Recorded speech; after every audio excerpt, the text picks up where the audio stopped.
ఇంకా మాన్సూన్ జాడలేదు కానీ కమాన్ అంటూ తెలంగాణ రాజకీయాల్లో సవాళ్లు ప్రతి సవాళ్లు రీసౌండ్ ఇస్తున్నాయి. జాగీర్వార్తో కమ్ముకొచ్చిన వివాద మేఘాలు ఇప్పుడు విగ్రహాల వైపు టర్న్ తీసుకున్నాయి.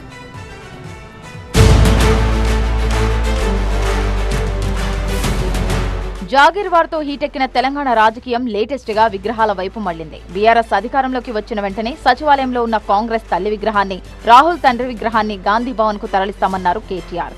పెళ్లికి తులం బంగారం ఇస్తాన రేవంత్ రెడ్డి గారు తెలంగాణ తల్లినెత్తిన ఉన్న బంగారు కిరీటం మాయం చేసిండు, నడుముకున్న వడ్డానం కూడా ఎత్తుకుపోయిండు. తెలంగాణ తల్లిని ప్రతిష్ఠించాల్సిన చోట సెక్రటేరియట్ ముందట రాహుల్ గాంధీ తండ్రిని ప్రతిష్ఠించాడు. రాహుల్ గాంధీ తండ్రికి తెలంగాణకి ఏం సంబంధం నాకే తెలియదు, ఆయనకే తెలవాలా. ముమ్మాటికి కాంగ్రెస్ తల్లి విగ్రహాన్ని, రాహుల్ గాంధీ తండ్రి విగ్రహాన్ని మాత్రం మా గవర్నమెంట్ వచ్చిన మరుక్షణమే భద్రంగా గాంధీ భవన్కు పంపించే బాధ్యత నేనే వ్యక్తిగతంగా తీసుకుంటాను. విగ్రహాల్ని పార్సిల్ చేయాలని చూస్తే బీఆర్ఎస్ దేశంలో లేకుండా పార్సిల్ అవుతుందన్నారు కాంగ్రెస్ ఎమ్మెల్సీ బల్మురి వెంకట్. విగ్రహాలు పార్సల్ చేస్తాము, విగ్రహాలను ముడతామంటే ఇంకా పగటి కళలు అంటున్నట్టు మళ్ళీ అధికారంలోకి వస్తామని.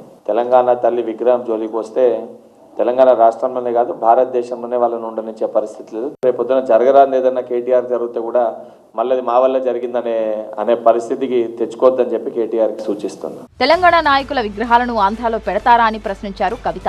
తాము పవర్లోకి వచ్చాక విగ్రహాలను పార్సిల్ చేస్తామన్నారు ఆమె. మేము ఖచ్చితంగా అధికారంలోకి వస్తాం, అన్ని విగ్రహాలు బిడ్డ పలగొట్టి ఆంధ్రాకి పార్సిల్ చేస్తాం. ఎట్లయితే ఇక్కడ మీ నాయకుల విగ్రహాలు మా ముఖ్యమంత్రి పెడుతున్నారో మా పివి నరసింహారావు గారి విగ్రహం అక్కడ పెట్టండి,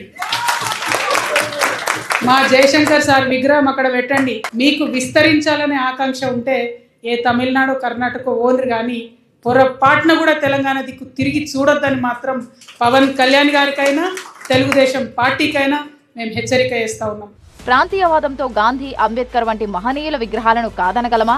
అదేం ఆలోచన అన్నారు పవన్ కళ్యాణ్. ఎవరు విగ్రహాలు పెట్టాలి, ఏం చేయాలి, అది ఆ ప్రజల తాలూకు ఇష్టం.